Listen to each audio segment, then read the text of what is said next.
On the western third of a Caribbean island, ringed by turquoise sea and crowned by green mountains, lies a nation with one of the most extraordinary histories on Earth, Haiti. Home to more than 11 million people, Haiti holds a title no other country in the world can claim. It is the only nation ever born from a successful revolt of enslaved people who defeated an empire and freed themselves. And in 2026, after more than 50 years away, Haiti is finally returning to the World Cup. This is Haiti, seen from above. Welcome to Aerial Atlas. Haiti occupies the western part of Hispaniola, the second largest island in the Caribbean, which it shares with the Dominican Republic to the east. Its very name comes from the indigenous Taino word Ayiti, meaning land of high mountains, and it is exactly that. Steep green ranges run the length of the country, splitting it into deep valleys and remote villages, with the sea never far away. Covering around 27,750 square kilometers, Haiti is tropical, beautiful, and rugged. But it also sits squarely in the path of Caribbean hurricanes, and directly on the meeting point of two great tectonic plates. When Christopher Columbus landed here in 1492, this was one of the very first places in the Americas that Europeans ever set foot. The indigenous Taino people were soon devastated by disease and forced labor. The Spanish came first, but in time, it was the French who took the western half of the island and named it Saint-Domingue. Using the brutal labor of hundreds of thousands of enslaved Africans on its sugar and coffee plantations, Saint-Domingue became the single richest colony in the entire world. Immense wealth built entirely on human suffering. And then in 1791, the enslaved people of Saint-Domingue did something almost no one believed possible. They rose up. Led by figures like Toussaint Louverture and Jean-Jacques Dessalines, they fought for more than a decade against the plantation owners, against the British, and finally against the armies of Napoleon himself. And astonishingly, they won. On the 1st of January 1804, they declared independence and reclaimed the old Taino name, Haiti. It became the first black republic in the world, only the second independent nation in all of the Americas, and the only one ever forged by a victorious uprising of the enslaved. But that freedom came at a staggering price. In 1825, under the threat of French warships returning to its harbors, Haiti was forced to agree to pay France an enormous sum, an indemnity, compensation demanded by the very nation that had enslaved its people, simply in exchange for being recognized as free.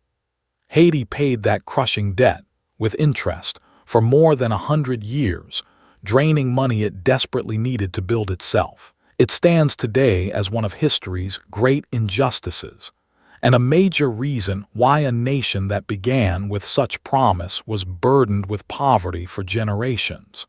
High in the northern mountains stands the great symbol of that hard-won freedom, the Citadelle La Fourrière.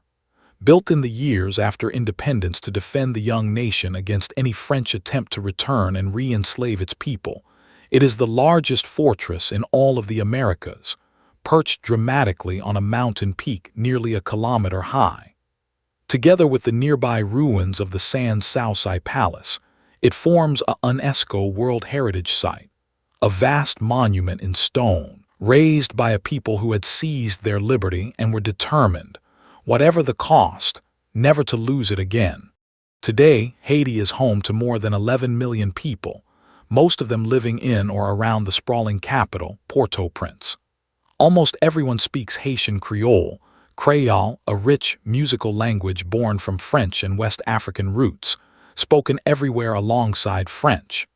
It is a young and deeply expressive nation, with an enormous global diaspora, communities of Haitians who have carried their language, their food, and their faith to Miami, New York, Montreal, Paris, and across the wider Caribbean, sending support home and keeping the culture alive far beyond the island's shores. At the very heart of Haitian identity is Vodou.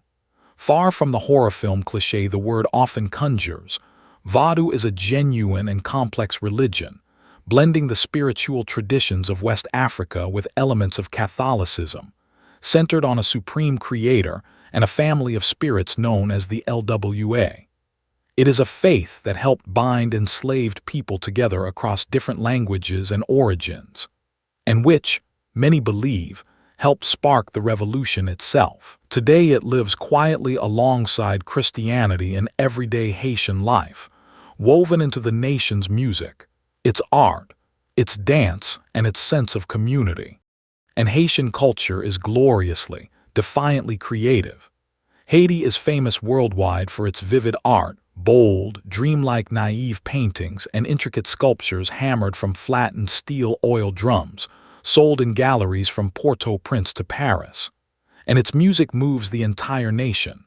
Kompa, the smooth, swaying dance rhythm that is Haiti's heartbeat. Rara, the raucous street music of the countryside. And the dazzling explosion of color, sound and biting satire that is Kanaval, the Haitian carnival, when whole towns pour into the streets to dance. Haitian food is bold, proud, and bursting with flavor. The beloved national dish is griot, chunks of pork marinated in citrus and spices, then fried until the edges turn crisp and golden, served with pickles, a fiery pickled slaw of cabbage, carrot, and Scotch bonnet peppers. There's diri ak John, rice cooked with rare black mushrooms until it turns a deep, earthy gray, crunchy savory akra fritters, soup jalmu, the symbolic pumpkin soup of freedom, and strong, sweet Haitian coffee, grown for centuries in those same green mountains. There is no avoiding the fact that modern Haiti has faced enormous hardship. A catastrophic earthquake in 2010, repeated hurricanes, and long stretches of political turmoil have tested the country again and again, and life remains hard for millions. And yet, what defines Haitians time after time is resilience. This is a people who freed themselves when freedom seemed utterly impossible, who built a fortress in the clouds to protect it, and who continue to carry that same pride, creativity, and unbreakable spirit through every single challenge their history has thrown at them. Which brings us to football and a rare, overwhelming moment of national joy. Haiti's national team, nicknamed Les Grenadiers, last appeared at a World Cup all the way back in 1974, more than 50 years ago. For 2026, they battled through the long CONCACAF qualifiers and made it back at last, sending an entire nation, and its million-strong diaspora around the world, pouring into the streets in celebration. For a country that has endured so much, for so long, this was so much more than a game. It was joy, it was defiance, and it was pride all at once. The nation that proved freedom could be seized and held, that gave the world its very first Black Republic, a rugged land of mountains, of brilliant art, of music, faith, and an utterly unbreakable spirit. That was Haiti from above. If you enjoyed the journey, subscribe. Here on Aerial Atlas, we fly over a new country every day.